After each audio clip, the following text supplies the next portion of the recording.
বাংলাদেশের অনেক মানুষ অনেক পেজে অনেক আইডিতে পোস্ট করা হচ্ছে সাধারণ আনসারকে বিলুপ্ত ঘোষণা করা হোক।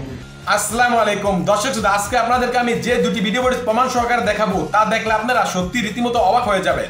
তাই বলছি অবশ্যই পুরো ভিডিওটি না টেনে মনোযোগ সহকারে দেখবেন, তাহলেই সবকিছু বুঝতে পারবেন ইনশাআল্লাহ। তো কথা আর বাড়াবো না, ভিডিওতে চলে যাব। তার আগে আপনাদের কাছে আমার ছোট্ট একটি অনুরোধ, আপনি যদি আমার চ্যানেলে নতুন দর্শক হয়ে থাকেন তাহলে অবশ্যই চ্যানেলটি সাবস্ক্রাইব করে পাশে থাকা বেল আইকনটি বাজিয়ে দিতে ভুলবেন না। আর যারা অলরেডি আমার চ্যানেলটি সাবস্ক্রাইব করেছেন তাদেরকে জানাই অসংখ্য ধন্যবাদ। তো দর্শক চলুন ভিডিওটি শুরু করা যাক। আজকে আপনাদেরকে পর্যায়ক্রমে দুটি ভিডিও ফুটেজ দেখাবো। চলুন প্রথমে আমরা একটি ভিডিও ফুটেজ দেখে আসি।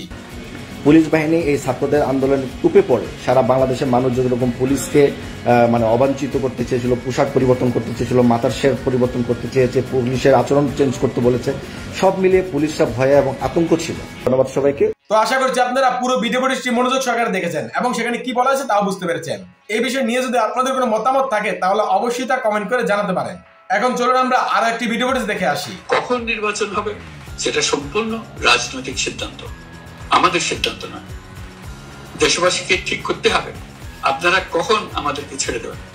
আমরা ছাত্রদের আহ্বানে এসেছি, তারা আমাদের প্রাথমিক নিয়োগকর্তা।